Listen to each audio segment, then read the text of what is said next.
Bwana Yesu asifiwe, ndugu zangu wa Kristo na ndugu zangu Waislamu, tuseme assalamu alaikum. Leo natoa ofa. Ni ofa ndogo sana. Tunatambua kabisa mitandao ya kijamii inalipa pesa. Hilo tunalitambua, mitandao ya kijamii inalipa pesa. Haswa TikTok, kuna Facebook inalipa pesa nyingi sana. Na ukichoose, watu wengi hawalijui hilo kwamba Facebook na TikTok ndio inalipa vizuri zaidi ya YouTube. Watu wengi wamekuwa kikomana na YouTube. YouTube masharti yake yamekuwa magumu sana. Kwanza utimize subscribe 1000, kisha utafute watching hour yale masaa 4000. Ukishapata masaa 4000 ndio uanze kuomba ads. Uanze kuomba zile 5 codes ili upate ads ili YouTube iweze kukulipa. Lakini upande wa Facebook hakuna masharti. Vigezo vyao ni vidogo sana. Kwanza akaunti yako isiwe friends. Pale palipoandikwa friends iwe inasoma kama followers. Ikiwa inasoma kama followers, itakuwa hiyo akaunti yako itakuwa kwenye mfumo wa malipo. Ila watu wengi wana akaunti ya Facebook lakini hawajui kwamba akaunti zao inawezekana zikawa na fedha ila hawajui, au TikTok zao ikawezekana zikawa na fedha ila hawajui wapi wanaweza kuangalia fedha zao ili wazione.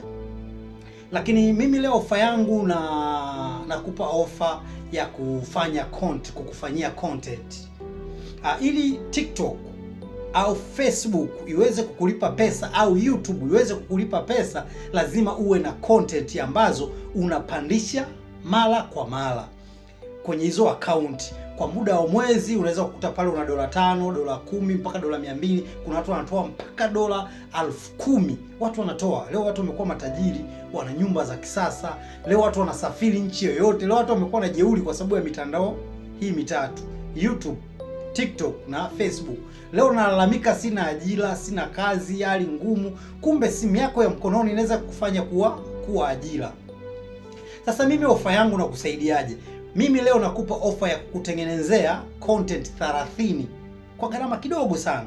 Yaani content 30, halafu nitakuelekeza hiyo Facebook yako inaweza kukuingiziaje fedha ili uweze kupandisha. Ukiweza kupandisha content moja kila siku ndani ya mwezi mmoja, ni kwamba utakuwa na content 30 kwenye TikTok na Facebook. Na content moja unaweza kuipandisha Facebook, ukapandisha TikTok, pia ukaipandisha na YouTube. Kwa unaipandisha sehemu zote tatu, huku ukisikilizia ni channel gani inaweza kukupa fedha. Bibi nitakushutia content kama wewe una vipindi vya mahubiri, unahubiri vipindi, naweza nikakufanyia vipindi vyako vya mahubiri kwa gharama ndogo sana. Tunatumia kamera ya kisasa, tuna kamera 2 za kisasa. Kuna M15 ambayo inapiga format ya 4K, pia inapiga format ya 4K na MP4. Kwa sababu gani tunahitaji format ya 4K?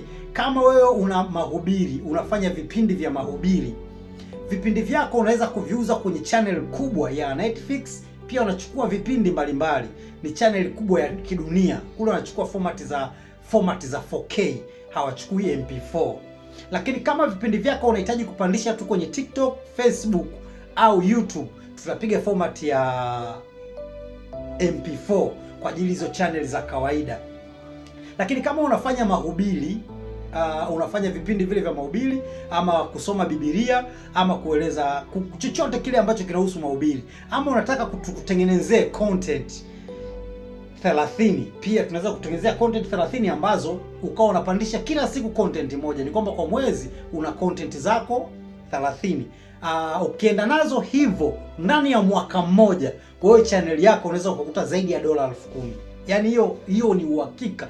Kama utakuwa umeamua kabisa kila siku unaweza kupandisha content moja ya kila siku bila kupumzika ndani ya mwaka mzima, wewe una hela ndefu sana. Lakini ukiweza kupandisha kila siku ndani ya mwezi, huwezi kukosa $100, $200, $150. Watu wanaishi kwa sababu ya hivyo. Kwa hiyo kama wewe una nyimbo, wewe ni mwimbaji, una nyimbo umezirekodi tayari, unataka kuzifanyia video sasa hivi ndio kitu ambacho watu wanakitazama kuliko audio. Nitakufanyia video kwa bei rahisi kabisa. Wewe njoo, mimi nitasimamia location zako, ni kikubwa nipate tu hiyo nyimbo yako. Nikishapata hiyo nyimbo yako, nitasimamia upande wa location ili tuweze kufanya video bora na hizo video ziweze kukupa fedha. Watu wengi wamekuwa wakiimba, waimbaji hasa waimbaji wengi wa Injili. Kuna waimbaji wazuri mno, lakini hawafanyi kipawa chao kuwa fedha. Yaani kile kipawa walichokuwa nacho, walichopewa na Mungu kuwa fedha. Mungu hajakupa iko kipawa bure. Yaani akupe tu bure, uimbe watu wafurahi, wacheke. Amekupa iko kipawa kuwa ajira. Kwa kitumie kipawa chako kuwa fedha. Tumia sauti yako kuwa fedha. Watoto wako waweze kusoma kupitia hiyo sauti yako. Mungu amekupa sauti, hajakupa bure. Mungu amekupa sauti umuimbie, umwabudu. Pia watu wajifunze neno kupitia wewe. Iko kipawa sio bure. Lakini iko kipawa Mungu hajakupa ili uteseke nacho. Hawezi Mungu akakupa kitu kwa sababu wewe uteseke nacho. Eti mimi naimba alafu mziki haukupi chochote. Kitu ambacho hakiwezekani. Mungu hajakuumba ili uje kuteseka. Amekuja kukuumba ili iko kipawa chako kiwe fedha. Kwa hiyo kama unahitaji content nikufanyie, una nyimbo yako unataka tukufanyie video, tutakufanyia kwa gharama ndogo sana. Asanteni sana.